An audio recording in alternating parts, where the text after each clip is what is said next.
አሰላሙ አለይኩም ወራህመቱላሂ ወበረከቱ። ውድና የተከበራችሁ የራሷ ቲዩብ ተመልካቾች እንደምን አላችሁ? እንደምን ከረማችሁ?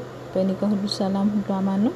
በእናንተም ጋር ሁሉ ሰላም ሁሉ አማን እንደሆነ ሙሉ ተስፋ ነኝ። ለራሷ ቲዩብ አዲስ ከሆናችሁ ላይክ፣ ሰብስክራይብ፣ ሼር አድርጉ። እንዲሁም የቀድሞ ቤተሰቦች ቪዲዮ ላይክ እያደረጋችሁ ማለት ነው።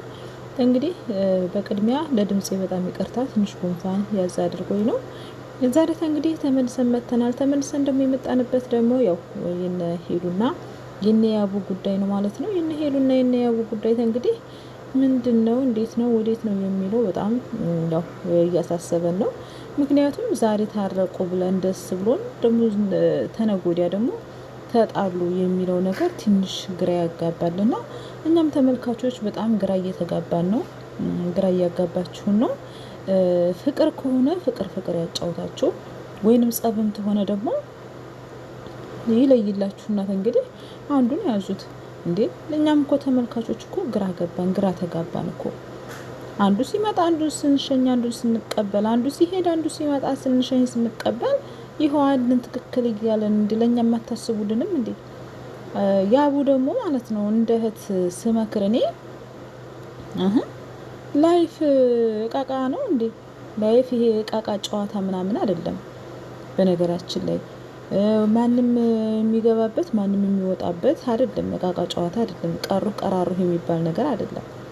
አንዷ መታ እንዲህ ነው ስትልህ የምታኮርፍ ከሆነ፣ አንዷ መታ እንዲህ ነው ስትልህ የምትቀየም የምትርቅ ከሆነ፣ ቀለበቱ ላይ ደግሞ ቀለበት ለማድረግ ደስተኛ ካልሆነ፣ እምነት ካጣ የሽማግሌ መላኩና የሰርጉን ማሰቡ ምን ይሰራልሃል? መጀመሪያ እምነት፣ ፍቅር ከእምነት ይጀምራል። መጀመሪያ ሰው የሚፋቀረው ሲያምን፣ ሲዋደድ፣ ሲግባባ ነው። መጀመሪያ እናንተ መግባባት ይጠበቅባችኋል። ይሄ ሽማግሌ መላክ ነው የሚጠበቅብኝ፣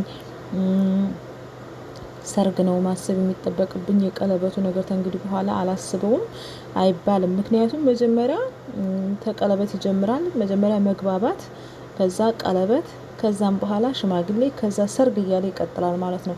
ግን መጀመሪያ በዚህ ሁኔታ ትዳር ውስጥ ገብታችሁ ምን የሚፈጠር ይመስላችኋል? ገና ቀለበት ሳታደርጉ ሳትግባቡ ከዛ ፍቅር ሳያጫውታችሁ ጸብጸብ እያጫወታችሁ እንዴት ነው ትዳር ውስጥ ሄዳችሁ ደህና ነገር ይፈጠራል ብላችሁ የምታስቡት? እና ያም ደውሎ ያም ቴክስት አድርጎ በፍቅራችሁ መካከል የሆነ ነገር ቢል ማንኛችንም ሰው ብንሆን እዚህ ጋር ማሰብ ያለብን አንድን ሰው ወደዳችሁ ታፈቀራችሁ፣ ከዛም በኋላ የሆነ ነገር መጣ በስልክ ወይንም ደግሞ የሆነ ነገር ቴክስት ተደረገ፣ ባልሽም ሆነ ሚስትህ የሆነ ነገር መታ አንተ ላይ መጨፈር የለባትም፣ አንተም ሄደህ መጨፈር የለብህም።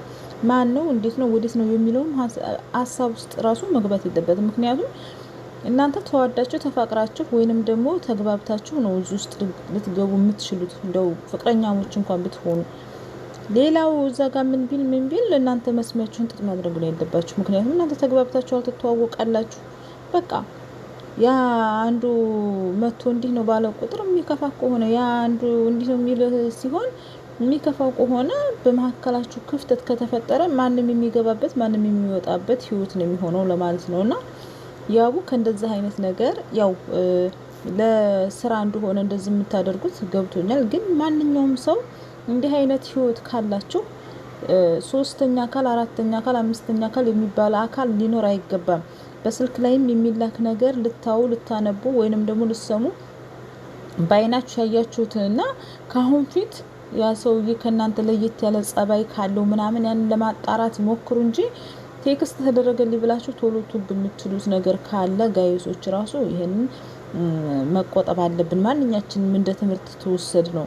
ግን እንደ ፍቅር ከወሰድ ነው ደግሞ እንደ ፍቅር እንደዚህ አይነት ፍቅር በጣም ከበድ ይላል። ምክንያቱም አሁን እኛ በተከታተልናችሁ ቁጥር ከፍቅራችሁ ጸባችሁ ነው እየጎላ ያለውና ሁሌም ደግሞ ለጓደኞቻችሁ አስታርቁኝ፣ ለጎረቤትም እንደዚህ አይነት ህይወት እኮ የሚኖር ሰው እኮ ይኖራል እኮ ወላሂ። ምክንያቱም ዛሬ ተጣልተው ተስማሙ ሲባሉ ነገ ሽማግሌ የሚሄድላቸው፣ ሽማግሌዎች አስማምተው ሲመለሱ ማታ ተጣልተው በማግስተኛው ቀን ሽማግሌ የሚሄድላቸው፣ ይሄ ህይወት አይደለም በነገራችን ላይ። እና እንዲህ አይነት ህይወት አለመግባባትን የሚያሳየውና መጀመሪያ መግባባት ያስፈልጋል። ሄሉ ትክክል ነች። ዛሬ ታረቁ ነገ ተስማሙ፣ ዛሬ ታረቁ መሮኛል ሰልችቶኛል ላለች እኔም መደግፋታለሁ። ይሄ መሆን የለበትም። ምክንያቱም ይሄ መጥራት አለበት። እንደገና ደግሞ ልዩ ደግሞ አንተና ሄሉ እውነት የፍቅር ህይወት ጀምራችሁ ከሆነ ይቅርታ ተቋርጦብኝ ነበረ። ይሄ ነገር በቃ ልዩ ከህይወታችሁ መውጣት አለባት ወይንም ምክንያቱም ጓደኛ አይደለችም። ምክንያቱም ታሁን ፊት ካንተ ጋር የፍቅር ህይወት አሳልፋችሁ 2 አመት ያክል ምናምን ስትሉ ነበረ። አንተ አዲስ ህይወት ይዘሃል። ልዩ አንተ ህይወት ውስጥ ምን ትሰራለች?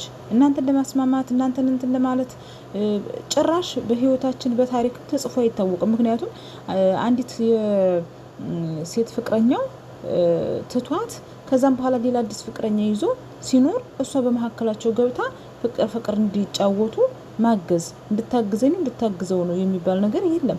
ምክንያቱም እሷ ትፈልገዋለች፣ በጥቅሉ እሷ ትፈልገዋለች፣ ትፈልገዋለች። ስለዚህ ምንድነው ማድረግ ያለብን? ይሄ ነገር ልዩም ከህይወታችሁ መውጣት አለባት።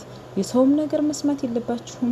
በቃ እናንተ ሁለታችሁ ብቻ ተመካክራችሁ የምትፈቱት ነገር ሲሆን ሌላው የጓደኛ ምናምን የሚባለው በፍቅራችሁ ዙሪያ ሳይሆን በጓደኝነቱ ዙሪያ ማውራት መጫወት የምትችሉበት ይሆናል ማለት ነው። ስለዚህ ለዛሬ ይሄን ካልኳችሁ ይበቃል። ውዶቼ፣ ማሮቼ፣ ፍቅሮቼ እናንተ ሀሳብ አስተያየታችሁን በኮሜንት ላይ ያሳዩን። እወዳችኋለሁ። ጉድ ባይ